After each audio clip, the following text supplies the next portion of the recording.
Do you want to learn how to style your own hair for a pageant, or just learn how to create big pageant hair? If so, then stick around for this episode. I'm Dani Walker. Thank you so much for clicking on this episode. If you're new to my channel, I was a former Miss Montana USA, so I have lots of pageant tips and tricks. If you're new, please be sure to subscribe, hit that notifications bell, and also follow me on social media at Dani Walker. In order to achieve big pageant hair, you will need a few tools: a comb and a brush, your favorite hairspray, some heat protectant, some hair clips or bobby pins, and of course, a curling iron. My favorite curling iron to use is the Hot Tools 1 1/4 inch barrel. This one works best for my hair, but feel free to use whichever one works best for you. Some people will say the best hair for curling is dirty hair, but it really varies person to person. I have super oily hair, so if I don't wash my hair for more than a day, not only does it look really dirty, it gets really weighed down. If you're not sure which method will work best for you, then practice trying both. Now it's time to brush out those knots. I recommend using a wet brush. It does a great job detangling without causing a lot of breakage. It's also something you can use on hair extensions. Whenever you use a heat tool, apply heat protectant. This is important to protect your hair. Also, it can add a little bit of extra shine. My favorite one is Cheese 44 Iron Guard. I found that it's really lightweight, it does add shine, and it doesn't feel sticky. You can apply this generously, but you don't have to saturate your hair. It does not have to be dripping wet. If you want to achieve some big pageant hair that is going to hold, then you are going to have to set it. You're going to do this by sectioning off your hair. I always start in the front because this is the place that I want to have the most volume. If you have really thick hair, you're going to use smaller sections. If you have thinner hair like mine, you can use bigger sections of hair. As you section the hair, you're also going to brush through it. We're going to detangle it, get it really nice and smooth before we curl it. As I curl my hair, notice I still have the section of hair angled forward towards the camera, and I start curling at the roots, not at the ends where we get the most damage. Make sure that you start at the root and then you just twist that curling iron and let the hair follow through.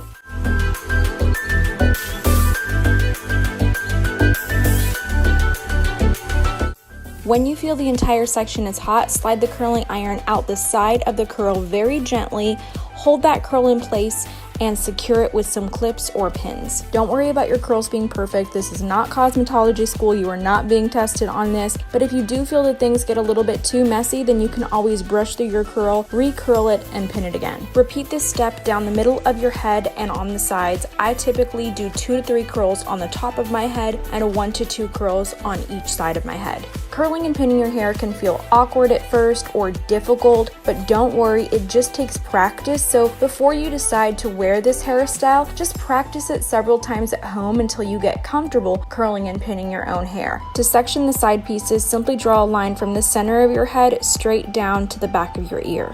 If you have very thick hair, you may need to divide this section into 2 or 3 smaller sections, but since my hair is very thin, I only need 1 section.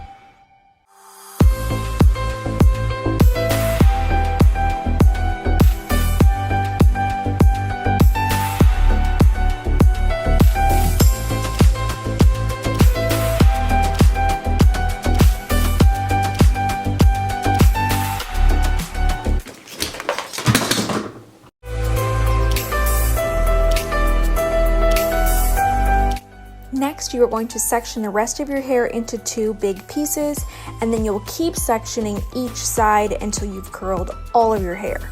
If you really want to pin curl those other pieces, you can, but it's not a step that I usually take. After your hair is curled, allow it to cool completely before you brush through it or style it. This is important because it's going to help hold your hairstyle. While your hair is setting, please support the channel by giving this video a thumbs up and sharing it with your friends. It makes a huge difference. Now that all of your curls have cooled down, you are going to start removing the clips or pins. After the pins are removed, section your hair from about eye level straight towards the back of your head. After your hair is sectioned into 2 pieces, all you have to do is clip it up. Now grab your teasing comb and start teasing small sections at the back of your head.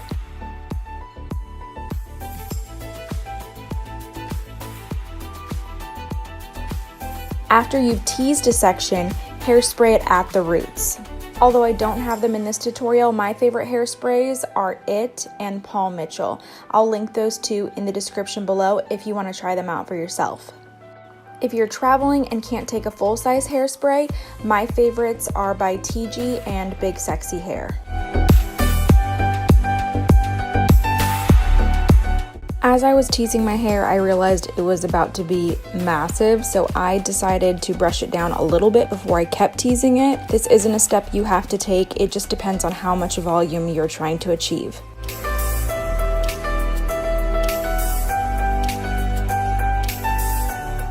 Now it's time to smooth out your hair.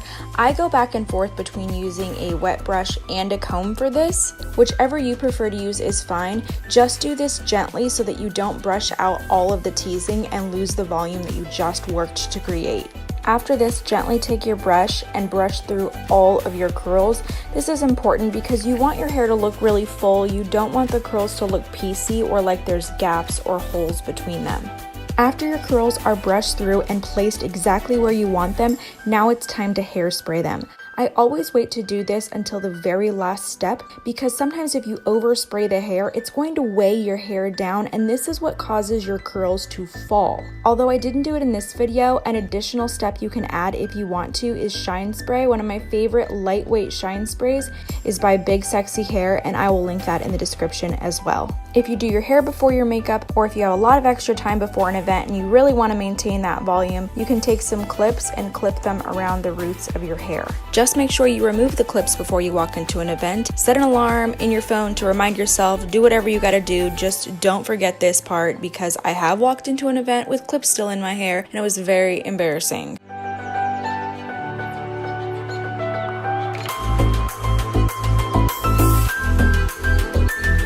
There you have it. It's as easy as that. Thank you so much for sticking around until the end.